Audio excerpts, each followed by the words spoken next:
There once was a queen who was sovereign over a modest but prosperous queendom. On the day her daughter came of age, the queen took her daughter aside and showed her the source of the queendom's prosperity.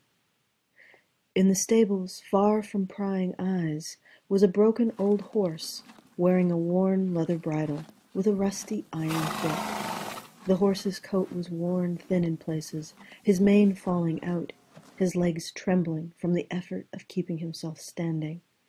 "He's ready for the knackers, my daughter," said the queen matter-of-factly, "and there he shall go in due course." "This is the horse that built the queendom," the princess said. "Surely he should have some sort of retirement, and a proper funeral." "No, my daughter, you must respect his role. His role is to sacrifice for us. Therefore, even in death, we respect his role by allowing his body to provide a last benefit. It will be the glue factory, if he doesn't live to make it to the slaughterhouse. Besides, it is not him that is magic, it is his bridle that is magic, my daughter. When you place it on a plough horse, the plough horse will be so proud to wear it, and so proud that you placed it on him, that he will work himself to death to fulfill your needs. It is his pride that makes the magic work." With that, the queen lifted the bridle from the old horse's head. The old horse let out a rattling cough, and trembling knelt. After a moment even kneeling was too much for him. He lay on his side. After a few moments more, his last breath shuddered his broken body, like a paper doll on a string. "That poor horse," said the princess, dabbing at her eyes with a lace kerchief. "He was pitiful." The queen stared at her daughter, her demeanor solemn. "Controlling your sentiment is the price of leadership, my dear. Speaking of which, after you place the bridle upon a horse's head, do not let yourself want it. Do not take it off him before you are done with him. Above all, do not explain its true nature to him. Now you must select the horse that will wear your bridle." The queen's daughter took her time selecting just the right plough horse to wear the bridle. In due course she found a strong, handsome draught horse, and all the queendom came to celebrate her placing the bridle upon his head in a great festival. The princess basked in the adoration of her people as she brought out the bridle and made to place it on the horse's head. But as soon as the bit hit the back of his tongue, the bridle transformed from worn leather to spun gold and silver embedded with pearls and rubies. The princess gasped at the sight of it, and so did her people. She glanced around herself. Now all eyes were no longer on her. They were on the draught horse. Resentment stirred in the princess's heart. Sensing her daughter's discomfort, the queen interjected, "But let's not forget the woman behind the draught horse." The gathered nobles agreed with their queen and toasted the princess's choice. True to her mother's words, when the princess had a need, the draught horse would provide. When she felt the queendom threatened by northern barbarians, the draught horse built a castle to thwart their ambitions, and led the charge to repel them.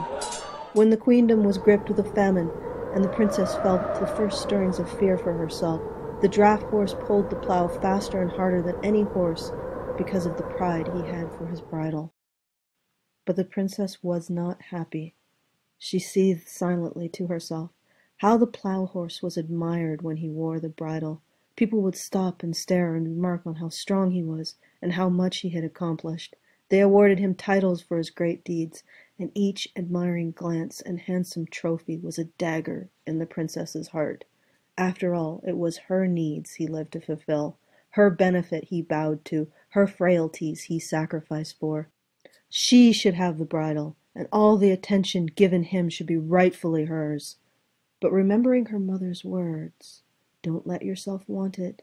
Don't take it off him until you're done with him, and above all, don't explain its true nature to him," the princess resisted giving in to her jealousy. One day a passing dignitary from another land happened to mention the beauty and majesty of the castle built by the plough horse, how wonderful it was, and how ingenious the plough horse had been to build it. The plough horse preened under the dignitary's compliments, and the princess fumed. It was enough that her own people admired the plough horse, but now she must bear a stranger's admiration as well.